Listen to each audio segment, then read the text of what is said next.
ओम नमः शिवाय, ओम नमः शिवाय। शिव हरि बच्चों। बोलो श्री कृष्ण भगवान की जय। बोलो विष्णु लक्ष्मी की जय। बोलो पुरुषोत्तम महात्म की जय। पुरुषोत्तम महात्म का 23वां अध्याय। राजा बोले, हे मुनि श्रेष्ठ, पुरुषोत्तम मास में दीपक दान का क्या फल है, कृपा कर कहिए। वाल्मीकि बोले, हे राजन, जिस पापनाशनी कथा सुनने से 5 प्रकार के पाप दूर हो जाते हैं, उसे सुनो। सौभाग नगर में सत्य वक्ता, बुद्धिमान, पराक्रमी चित्रवायु नाम के प्रसिद्ध राजा हुए हैं। वह राजा सहनशील, सब धर्मों के जानने वाले, शीलवान, रूपवान, दयालु, ब्राह्मण भक्त, भगवान चरित्र सुनने वाला, अपनी स्त्री से प्रेम करने वाला, पशु पुत्र, हाथी, घोड़ा, रथ एवं पैदल सेना वाले तथा धन ध्यान युक्त थे। उनकी रानी के साथ युवक राजा पृथ्वी का शासन कर रहे थे। वह श्री कृष्ण के अतिरिक्त और देवता को नहीं मानते थे। एक दिन चित्रवायु ने दूर से आते हुए मुनि श्रेष्ठ अगस्त जी को देखा। तब दंडवत प्रणाम करके विधि पूर्वक पूजन किया और प्रेम पूर्वक आसन पर बैठाकर नियम पूर्वक बोले, मुनि श्रेष्ठ, आज मेरा जन्म दिन राज भवन सब सफल हुए। जो श्री कृष्ण सेवक आप मेरे यहाँ पधारे। तारों की चमक तभी तक है जब तक सूर्य उदय न हो। इसी प्रकार अन्य ब्राह्मण तभी तक पूजनीय हैं जब तक वैष्णव ब्राह्मण न हो। अगस्त जी बोले, हे चित्र बाहु, तुम धन हो तथा तुम्हारी प्रजा धन है। जो तुम्हें सरीखे वैष्णव राजा से परीक्षित हैं, उसे राज में ना रहे जहाँ वैष्णव राज ना हो। सुने वन में रहना अच्छा है, किंतु वैष्णव राज कहना अच्छा नहीं। भले आदमी उसे ही राजा कहते हैं जो श्री कृष्ण के चरणों का आश्रय हो। उनके श्री राज में प्रजा जन सुखी होते हैं। हे राजन, आज मेरे नेत्र सफल हुए जो तुमको देखा, तथा वाणी सफल हुई जो तुम्हारे साथ बातचीत की। इस राज का आप पालन करिए, यह मेरी आज्ञा है। मैं जानता हूँ। नारायण बोले। इस प्रकार कहकर जब अगस्त ऋषि जाने को तैयार होने लगे, तब पतिव्रता रानी ने आकर उन्हें भक्ति पूर्वक प्रणाम किया। अगस्त जी बोले, सौभाग्यवती हो। इस प्रकार आशीर्वाद दिए। मुनि को सिर झुकाकर हाथ जोड़कर पुनः चित्रवायु बोले, मेरे पास अटूट संपत्ति, अकटक राज, पतिव्रता, आज्ञाकारिणी स्त्री किस पुण्य से प्राप्त हुए हैं। श्री नारायण बोले, जब राजा ने इस प्रकार मुनि से निवेदन किया, तब मुनि एक ग्रह मन से ध्यान कर बोलने लगे। अगस्त जी बोले, मैंने तुम्हारे पूर्व जन्म का सब चरित्र जान लिया है। वह सब इतिहास तुमसे कहता हूँ, सुनो। चमत्कार नामक नगर में तुम शुद्ध जाति में मणि गिरवा नाम से प्रसिद्ध थे और जीव हिंसा करने में लगे रहते थे। नास्तिक, दुष्ट स्वभाव, पराई स्त्रियों को छीनना, किए हुए उपकार को न मानने वाला, शिष्टाचार रहित तुम स्वभाव से ही थे। और जो इस समय यह स्त्री है, वही पूर्व जन्म में मन वचन कर्म से पति परायण तुम्हारी स्त्री थी। पाप कर्म के कारण तुम भाई बंधुओं ने जाति से अलग कर दिया था। राजा ने भी इसी अपराध के कारण तुम्हारा धन छीन लिया था और जो बाकी कुछ धन बचा वह जाति के भाइयों ने छीन लिया। इस प्रकार धन नष्ट होने पर तुम्हारी पुण्य बहुत से धन पाने की इच्छा हुई। धन नाश होने पर भी इस सती स्त्री ने तुमको नहीं छोड़ा, किंतु अन्य जनों से तिरस्कृत होने के कारण तुम नगर छोड़कर वन में चले गए।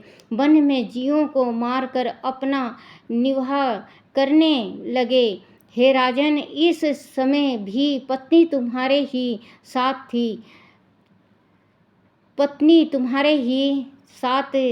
एक समय मणिगिरवा धनुष बाण लेकर वन में शिकार की खोज में गया। जहाँ वहाँ बहुत से मृग आदि पशु रहते थे, उसी मनुष्यहीन जंगल में रास्ता भूले एक महायोगी उपदेव जी अत्यंत घबराए हुए घूम रहे थे। दोपहर का समय हो गया, रास्ता मिल नहीं रहा था। प्यास के कारण व्याकुल होकर गिर पड़े। तब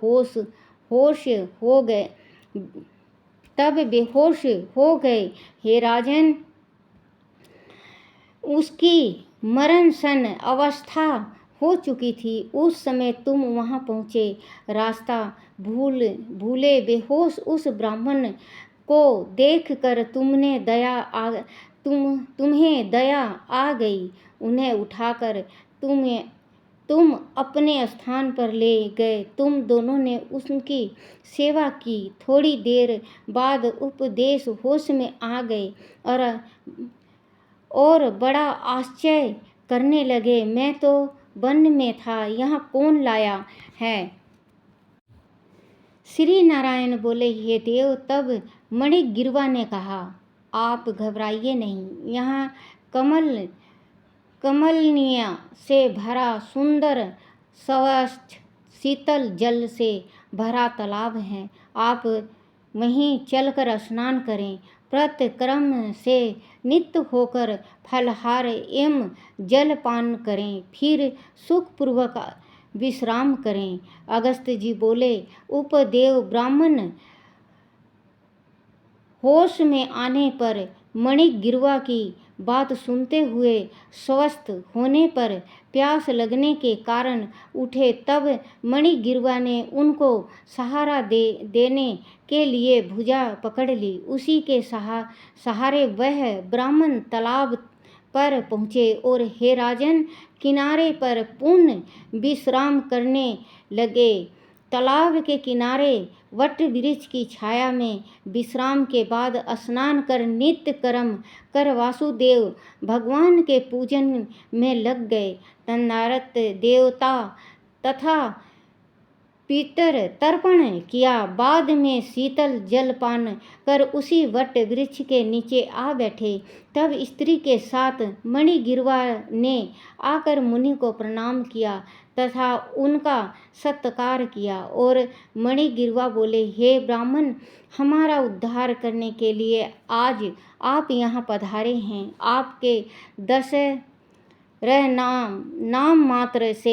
दर्शन मात्र से मेरे पाप दूर हो गए हैं। यह कहकर अपनी स्त्री से बोला, अरे सुंदरी, पके हुए जो आम के फल हैं वह शीघ्र लेकर आओ, देर ना करना, और जो भी कुछ फल हो वह भी ले आना। इस प्रकार अपनी स्वामी के वचन सुनकर वह पतिव्रता शीघ्र ही उठकर आश्रम के कंद फल आदि ले आई और ब्राह्मण के सम्मुख रख दिए। मणिगिरवा बोला, हे श्रेष्ठ मुनिजन, इन फलों को स्वीकार करें तथा हम दोनों को कृत्यरथ करें। उपदेव जी बोले, हे भले आदमी, मैं तुमको नहीं जानता, तुम कौन हो? अपना परिचय दीजिए। मणिगिरवा बोले, ब्राह्मण श्रेष्ठ, मैं एक शूद्र हूँ। मणि गिरवा मेरा नाम है, अपने जाति भाइयों ने मेरा त्याग कर दिया है। इस प्रकार उनके वचन सुनकर ब्राह्मण ने फलहार कर लिया। उनकी आत्मा बड़ी प्रसन्न हुई। तंदारत जल पिया। जब जलपान का ब्राह्मण सुखपूर्वक बैठ गए, जलपान कर ब्राह्मण सुखपूर्वक बैठ गए, तब मणिगिरवा ने उनके चरण गोद में रख कर दबाना आरंभ कर दिया। और मणिगिरवा जहाँ हिंसा जीव विचारण कर रहे हैं, जहाँ जल भी प्राप्त नहीं है, आप कैसे पधारे। उपदेव जी बोले, हे महाभाग, मैं ब्राह्मण हूँ। प्रयागराज जाते हुए इस दारुण वन में आकर रास्ता भूल गया था। वह मैं थक गया था, प्यास जोर की लग रही थी और मैं मरण सन्न था। तभी तुमने मुझे जीवन दान दिया है। मणिगिरवा, तुम दोनों स्त्री पुरुष ने इस घोर वन में वास क्यों लिया है, यह तो मुझे बता दो। कदाचित मैं तुम्हारे किसी दुख को दूर कर सकूं। अगस्त जी कहने लगे कि इस तरह उपदेव की ललित वाणी सुनकर पत्नी के ही समक्ष अपने मन में अपने दुख दारिद्रता से मुक्ति की लालसा लिए मणिगिरवा अपने कर्मों और उनके फलों की प्राप्ति की संपूर्ण कथा सुनाने लगा। बोलो श्री कृष्ण भगवान की जय। बोलो पुरुषोत्तम महात्मा की जय। अपने अपने माता पिता की जय। अपने अपने गुरुजनों की जय। बोलो श्री कृष्ण भगवान की जय। दूसरा अध्याय महात्म भागवत का। भगवान नारायण बोले कि हे लक्ष्मी, जम्बू द्वीप के दक्षिण क्षेत्र में पूर्ण नामक एक सुंदर नगरी थी, जहाँ वह देव सुशर्मा नामक का एक ब्राह्मण रहता था। वह प्रतिदिन साधुओं की सेवा, जप, तप, यज्ञ आदि किया करता था। इस तरह देव सुशर्मा को साधु संतों की सेवा करते हुए बहुत दिन बीत गए। उसका अधिकतर समय देवाराधना में व्यतीत होने लगा। एक दिन जब वह प्रतिदिन की तरह संतों की सेवा कर रहा था, तभी एक ब्रह्मचारी संत का आगमन हुआ। देवसु शर्मा ने उसकी बहुत सेवा की और नतमस्तक होकर बोला कि हे कल्याणकारी संत, कृपया मुझे आत्मज्ञान का उपदेश दीजिए, जिससे मेरा जीवन का कल्याण हो और मैं मोक्ष को प्राप्त होऊं। ब्रह्मचारी संत ने कहा कि मैं तुझे गीता का दूसरा अध्याय सुनाता हूँ, जिसके श्रवण मात्र से ही तेरा कल्याण हो जाएगा। गीता के दूसरे अध्याय को सुनने से पहले भी क्या किसी का कल्याण हुआ है? देवसु शर्मा ने पूछा। इस पर ब्रह्मचारी संत ने कहा कि मैं तुझे एक प्राचीन कथा सुनाता हूँ। एक गरड़िया घने जंगल में बकरियां चराता था और मैं भी उसी जंगल में भजन भक्ति किया करता था। एक रात जब वह गरड़िया बकरियां लेकर घर जा रहा था, तो रास्ते में उसने एक शेर को बैठा देखा। एक बकरी अन्य बकरियों से आगे चल रही थी। उस बकरी को देखते ही शेर भाग गया। वह गरड़िया आश्चर्य से देखता रह गया। मैं गड़रिया के पास पहुंचा तो उसने कहा कि मैंने आज यह घोर आश्चर्य देखा कि एक बकरी को देखकर शेर भाग गया। तुम तो ज्ञानी हो, इसका रहस्य मुझे बताओ। ब्रह्मचारी संत ने कहा कि हे महाशय, पिछले जन्म में वह बकरी डायन थी तथा काफ़ी सुंदर भी थी। जब उसका पति मर गया तो वह काफ़ी खूंखार हो गई और सुंदर लोगों का भक्षण करने लगी। वह जिसे किसी सुंदर लड़के को देखती उसे खा जाती थी। शेर पिछले जन्म में एक शिकारी था। शिकारी पक्षी पकड़ने जंगल की ओर गया। वह डायन पहले से ही छिपी बैठी थी। वह शिकारी को पकड़कर खा गई। इस समय वही शिकारी शेर बना और डायन बकरी की योनि में पैदा हुई। शेर को पिछले जन्म की बातें याद थी। उसने सोचा कि आज भी यह मुझे खाने आ रही है, इसीलिए वह बकरी को देखते ही भाग गया। गरड़िया ने उससे पूछा कि पिछले जन्म में मैं क्या था। गरड़िया का यह वचन सुनकर ब्रह्मचारी संत ने कहा कि तू पिछले जन्म में एक चंडाल था। फिर गरड़िया ने ब्रह्मचारी संत से नम्रता पूर्वक पूछा कि हे महात्म, क्या कोई ऐसा भी उपाय है जिसके द्वारा हम उस देह का त्याग कर सकें। ब्रह्मचारी संत ने उसे तीनों को गीता का दूसरा अध्याय सुनाया तो आकाश से विमान उतरे और तीनों को बैकुंठ ले गए। इस प्रकार उन तीनों ने नीच योनि से मुक्ति पाई। भगवान नारायण ने कहा कि हे लक्ष्मी, गीता के दूसरे अध्याय को पढ़ने सुनने से निश्चय ही प्राणी मुक्ति हो जाता है। बोलो श्री कृष्ण भगवान की जय। बोलो लक्ष्मीपति नारायण की जय। हरे कृष्ण हरे राम, राम राम हरे हरे, हरे कृष्ण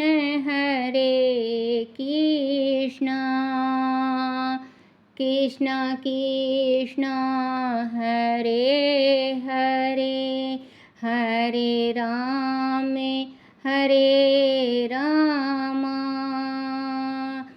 राम राम हरे हरे, हरे कृष्ण कृष्ण कृष्ण हरे हरे। मीठी बोली बोलो राम, राम नाम की सुंदर बानी, मुख से मीठा मीठा बोल प्राणी, मुख से मीठा मीठा बोल प्राणी। राम हरे मेरे राम हरे, घनश्याम हरे घनश्याम, राम हरे मेरे राम। बोलो श्री कृष्ण भगवान की जय। बोलो विष्णु भगवान की जय। अपने अपने पितरोजी महाराज की जय, अपने अपने माता पिता की जय, अपने अपने गुरुदेव महाराज की जय।